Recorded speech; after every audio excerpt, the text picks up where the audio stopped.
Hello, guys and gals, and this is part 21 of our reading of Pandora's Genes. It is a novel by Catherine Lance and part of a trilogy. Um, Pandora's Genes is the first book of the trilogy, Pandora's Children is the second book, and Pandora's Promise is the third book in the trilogy. Um, and I'm sure that this book is probably, and those books as well, are probably still available from most booksellers if you want to pick up one. Anyways, as always, we're going to go over the copyright information, which is right here on the screen right now. Says copyright 1985 by Catherine Lance, all rights reserved, but I have the author's written permission to read this book on my YouTube channel. So there's that. So, anyways, in the last episode, Zach was put into the traitor prison, which is barely big enough for him. And we find out that his captivity would last 5 years. But now he's thinking of the past and his wife, Leia, who ended up apparently dying, as it would seem, during childbirth, which we basically found out earlier, but this is going to go into greater detail about that, I guess. So let's pick up where we left off then, shall we? Picking up from page 220. His reveries were so immediate that Zach felt. His reveries were so immediate that Zach felt again the hollow ache of the loss of Leia had created.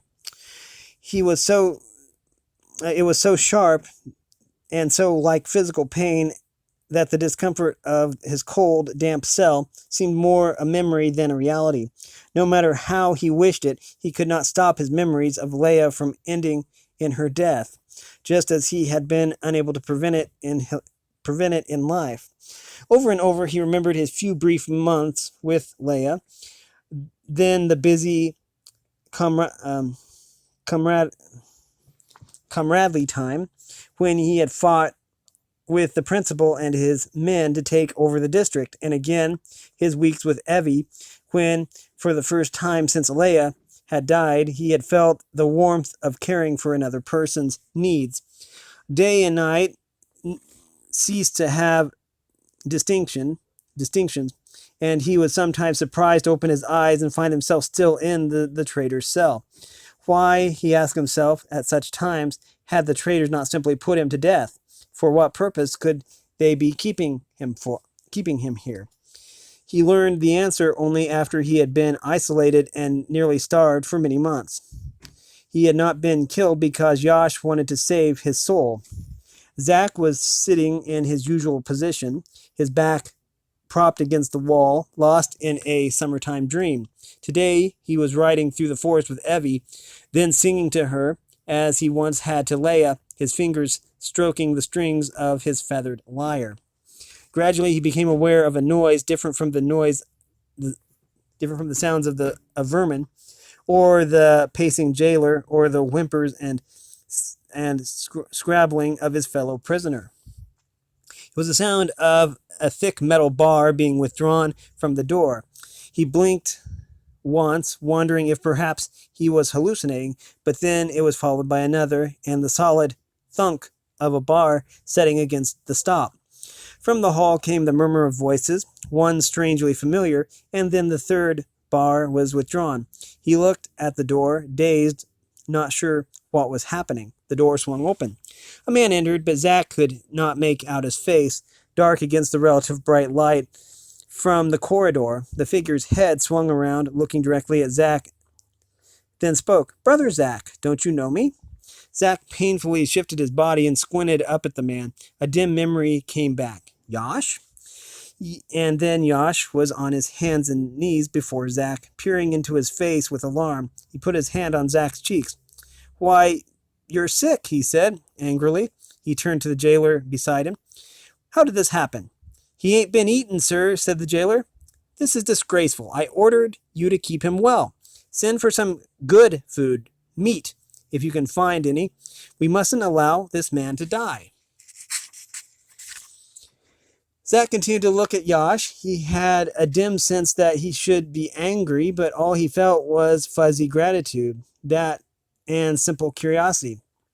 Why didn't you have me killed? He asked. Kill you? How could you think of such a thing? In another world, you and I could have been friends, brothers. I want to teach you, Zach, to show you the way. I'm sorry this is the only way I can keep you safe, but I will see that conditions improve for you immediately. I've been away and I had to attempt to. Oh, I've been away and had no idea things had reached such a state. I never intended for you to suffer. Once again, he barked out orders, sounding strangely like the principal. Bring fresh straw, he called. That's important to a man like our guest. And have someone clean out this filth. Zach had long since stopped being fastidious in the use of the chamber pot.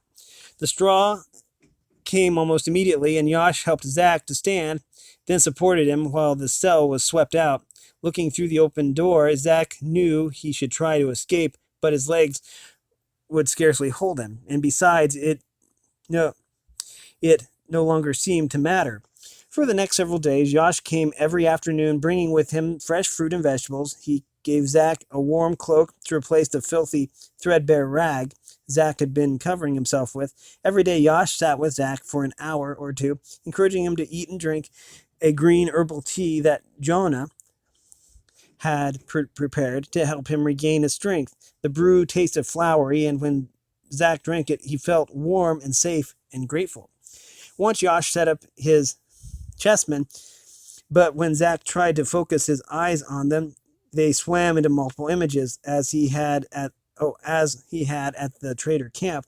Yash talked about his own life and asked Zach about his. Scarcely aware of what he was saying, Zach told Yash about his boyhood in the garden and his marriage to Leah. He described how after her death he had cremated her and the dead child in their cabin, much as Yash's father had created his own pyre. He went on to tell of his decision to join the principal and fight for a world where women would no longer die of the sickness. Yash listened, warm and sympathetic, never mentioning science or his own beliefs. Zach continued to talk every day, reliving his years of fighting for the principal and his work for him since overseeing the details of running the district. Yash seemed especially interested in the customs of life in the capital, and Zach told him all he could remember. He felt happy and comforted when Yash was with him, and talked as long as he had strength to keep him there. One day, perhaps a week after Yash had first appeared, Zach's head suddenly cleared. He awoke feeling almost himself. The preceding days and months now seemed as unreal to him as a nightmare. He realized that he had been very close to madness, though he could not be certain how much of his confusion had come from his mind and how much from physical illness or the potion that Jonah had prepared. He also knew that he must not allow it to happen again. He was afraid that he had told Yash far too much about the garden and the capital and the principal. He could not even remember what he had said, his recollection of their conversation blurring in his mind with his waking dreams of the previous months. He realized now that he must force himself to plan towards one possible focus in the future his future could take: escape. He stood shakily and was appalled at how weak he had become. If the walls of the cell should suddenly dissolve in the next minute, giving him a clear path to freedom, he would not be able to walk more than a few steps before falling to the ground. His first task, then, and most important, was to begin to rebuild his body as well as he could in the confines of his cell. He walked the 4 spaces from one end of the tiny room to the other, turned and walked back. After repeating the short walk only twice, he had to sit down, his knees shaking and his breathing painful. But he knew from past experience that his condition would quickly improve, and soon he would be able to trot in place and to perform the arm and back strengthening exercises he and the principal had practiced when they were boys. It was a start, but an important one. That afternoon, Zach had another visitor. There was a thumping at the door, and the jailer's voice came through the peephole. "You have a visitor, prisoner." Zach stood back, expecting the thick bars to slide open, but instead a high-pitched voice called out, "Over here." Astonished, Zach turned and looked towards a window, filling it with Astonished, Zach turned and looked toward the window, filling it with the earnest, blemished, pocked face of a boy of 15 or so. "I'm Brother Billy," the boy said, smiling. "Brother Yash has sent me to instruct you." Chapter 4. And so began Zach's religious training. Billy never entered the cell, but sat at the window, or in bad weather, stood in the hall by the peephole and spoke with Zach for hours each day. Since the traders did not believe in books or in writing, all instructions and response were oral. Zach at first tolerated these sessions and then began in some way to look forward to them as a break in the monotony. He spent the rest of his time pacing the cell, trotting in place, rising and lowering his body with his arms. He had no idea how he would escape, but intended to be ready when the time came. In the meantime, his mind was occupied with the lessons in trader theology. Billy made it clear that Zach was considered a kind of test case. If the instruction was able to reach one of the principal's men, then anyone could be converted. The lessons consisted, for the most part, of chants to be learned by heart. Some of these simply retold the stories of the Bible from the trader point of view, reflecting their beliefs that science and technology had been given to mankind by Satan, rather than being an escape from the flood. Noah's Ark was seen as a cause of it. Likewise, the story of Job's suffering was seen as a warning of the change to come. In addition to the chanted stories, there were a number of trader songs. These were again based on the verses of the Bible and set to ancient folk and product melodies. Billy explained earnestly that Zach must practice the songs and chants until he could perform them automatically and perfectly. It did not matter whether he believed the words or not.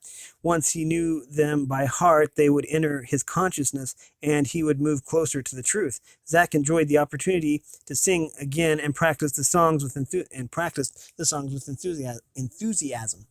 The first time he let his voice soar during a lesson, Billy's eyes widened. If you weren't a scientist, you could be a bishop," the boy said with awe. "Your voice is godly." Zach was pleased and curious. "Your bishops are chosen from those who have the best singing voices?" "Most of them," said Billy. "It's important that all the words and notes be right. That way the flock can follow. It is not an easy thing. The talent must be there, and the will. That is why we have so few bishops thus far. Brother Yash intends to begin training children as soon as they are old enough to hold a note." Zach was no longer listening. For the first time, he began to see a way to escape. From that day forward, he began to practice the chants and songs as seriously as he worked on his body, singing as he paced off the miles in his cell. Billy's enthusiasm grew daily. Not knowing about the long hours of practice, he believed that Zach was able to get the song perfectly right the first time he heard them. Having now steeped himself in trader theology, Zach had picked out what seemed to be its 4 basic tenets. Do unto others as you would have them do unto you, as long as they share your beliefs. Destroy all learning, science, technology, hygiene, and other practices and artifacts from before the change. Destroy all people who believe in them and convert the rest. Finally, pray to God daily and kill the wild Dinas. The beliefs made a certain kind of simple sense, and Zach could easily understand their appeal. The only problem was that everything the traders believed was dead wrong. If they were somehow able to prevail and set back or destroy the few advances that had been made in the garden and the district, the peace then peace indeed would reign on earth, because within another only few generations there would be no more human beings. Because of this understanding of the beliefs and his ease in repeating them, Billy came to assume that Zach shared their sentiments. He was as proud as his pupil as oh, as he was as proud of his pupil as a mother who had taught her child to speak in complete sentences. One afternoon, while Zach was waiting for Billy, the 3 iron bolts slid from the door and the door creaked open. Once again, Yosh was standing before him. For a moment, Zach blinked to adjust his eyes to the light from the corridor. Something was different about Yosh, something he couldn't quite isolate, and then he realized the young leader was clean-shaven, washed, and wearing fresh clothes. He did not look like a traitor. "Do you like my disguise?" Yosh asked. "I'm off to the capital. Will I pass for one of your principal's loyal subjects?" Zach felt a chill through him. "Cleanliness is next to science," he said, quoting a well-known trader credo. Yosh laughed. "You've become a true trader at last," he said. Then, as if to reassure Zach, he added, "It doesn't seem to cause illness, though I admit I felt weakened for several hours." Zach added soberly, "You wouldn't want to do it very often, just enough to blend in with the population. Then you go seeking converts?" Yosh smiled. "We've had men there for 2 years, right under the principal's nose. The population is ready for us, brother Zach. Not all of them are so poisoned with learning as you were." Zach was silent a moment and said casually, "You'll have to be very careful. The principal's men are everywhere. Some of the principal's men are converts. They keep us well informed." "I mean," Zach went on, after he'd digested that last bit of chilling information, that it's not easy to know all the ways of the capital. If I were able to advise you." Yosh laughed again and frowned abruptly. "Billy has told me of your remarkable progress, and I have no doubt that you see the truth, but the pull of the devil is strong in you, my friend. You were a scientist many more years than you've been a trader." Zach shrugged. He had not expected to be set free so easily. "Well, I must be off. I wanted to say farewell. I'll visit you again when I return." If you return, Zach thought. Now it was more important than ever to escape. If anyone could identify traitor spies, it was he. Zach had long since mastered all the basic traitor chants and songs. One morning, Billy pressed his face against the barred window, beaming with excitement. "I've spoken to the first bishop about you," he said. "He would like to hear you sing. He has given me permission to teach you the special songs." "Special songs?" "Everything you have learned was made from songs and stories before the change. We have some new chants and a few songs that were made by traders. One was even made by Brother Yosh. It's quite wonderful. Listen closely." And he began to sing in a high, wavering voice, the most primitive melody Zach had ever heard. More primitive even than a counting rhyme from childhood. The words were worse. A garble about the death of scientists atop a pyre of burning books. Zach easily learned the song, pretending to be impressed. He knew that he could easily write a better song.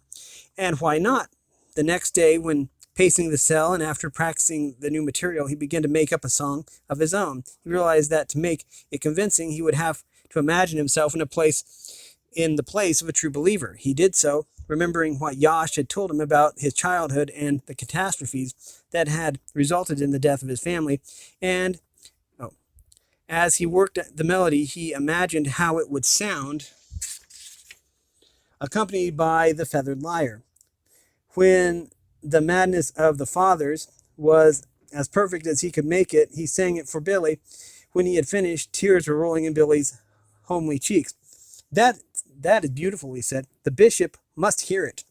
In due course, the 3 bishops visited outside Zach's cell. They looked exactly as Zach had imagined them, dour, elderly men, dressed in the ragged blue robes of the trader clergy, and each with a remarkably long, tangled, and dirty beard. After introductions had been made, Zach sang his song for them, and the 2 others he had made up since.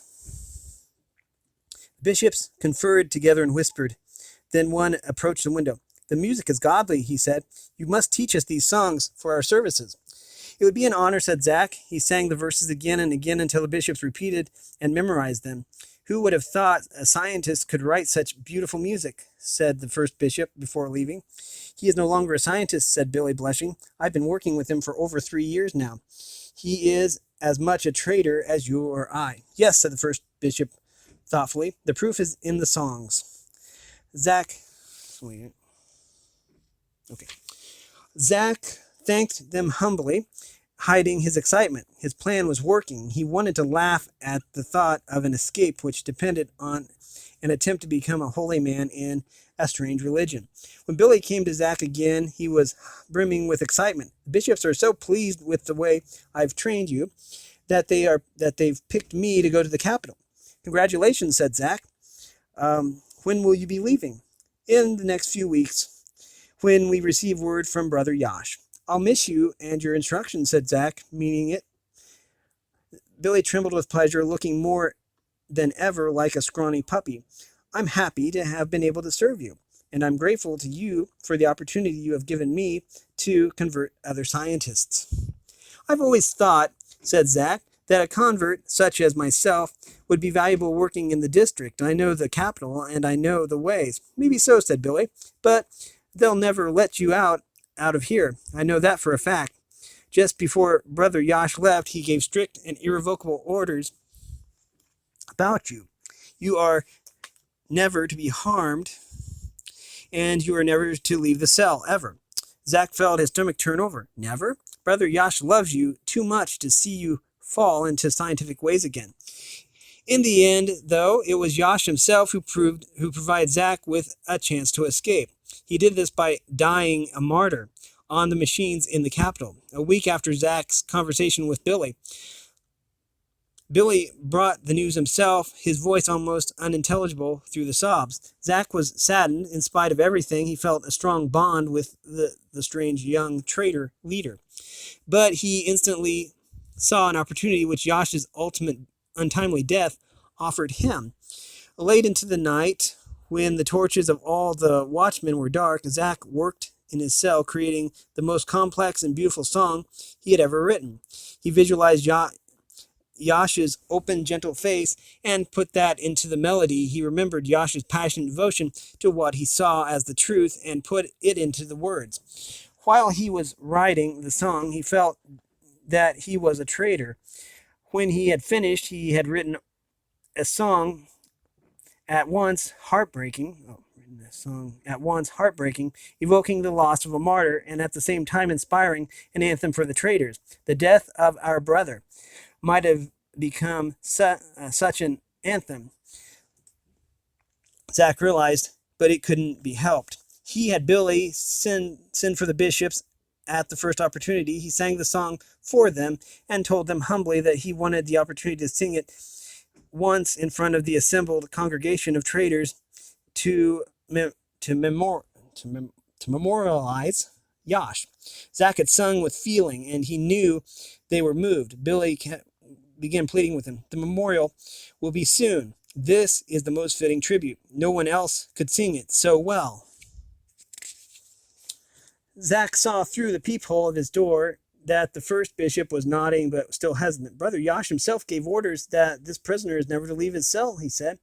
"It was to protect him from being corrupted again by scientists," said Billy, "but for the memorial, for an hour or two, under heavy guard, there won't be any danger." Billy was stuttering in his earnestness, and Zach felt moved, knowing how difficult it must be for the young preacher to stand up to his bishops. When Billy received no immediate answer, he added, "If Brother Yash himself could have heard this beautiful song, I'm sure he would have been the first to relax the rules." The first bishop began to pace the corridor. "We'll see," he said at last. Inwardly, Zach relaxed. He knew that he had won. When Billy and the bishops had left, he worked out long and hard, performing exercises and trotting in place until he was covered with sweat and every muscle in his body ached. Wait a minute. Okay. He was resting on his straw pallet when he heard the sound of the heavy bolts bolt sliding back. For a moment he thought he had dozed and was dreaming. In all the time he had been here, the door had been opened only for Yash. Perhaps they had divined his plan and come to execute him. A tall figure stepped inside, the face obscured by a hood. Immediately Zack recognized her. Jonah. Good afternoon, Brother Zack, she said. The woman had changed greatly in the years since he had last seen her. She was still ugly. That is, her features were still misshapen, but her face had become peaceful and calm, and now she moved with grace and assurance. Perhaps Yash had been right. She had a beautiful soul and had needed only love to let it shine through. You seem surprised to see me. I'm astonished. You may have heard that I am priestess in the Trader Church now. Yes, I have heard. I am terribly sorry about Yash. He was a great man, she said, her features softening even more. He showed me what goodness really is. It was because of him that I finally began to believe in the truth. He was of the church, and it gave him power. It seemed to me that power must have been sent from God. I only regret that I was not able to give him a child to pass on his greatness. I think you gave him much happiness in the time you were together, said Zack sincerely, and with perhaps a trace of envy. It's because of those years that I can go on without him. I'm devoting my life to the church, to his memory. It's because of that I'm here. Zack nodded. We're going to have to stop it right here. We are running low on time. We have made it to pretty far. We've been reading from Pandora's Genes. It is a book by Catherine Lance, and it is part of a trilogy, the first book of a trilogy, actually. The second book being Pandora's Children, and the third being Pandora's Promise. These books are still for sale at most of the major retailers, I believe, if you want to pick up your own copy. Anyways, if you like this content, then make sure you like and subscribe and ring that bell so you know when I upload. Also, if you want to support me anyway, all that information will be in the description below, along with a link to our Discord server. Anyways, thanks for watching, everyone, and have a great day.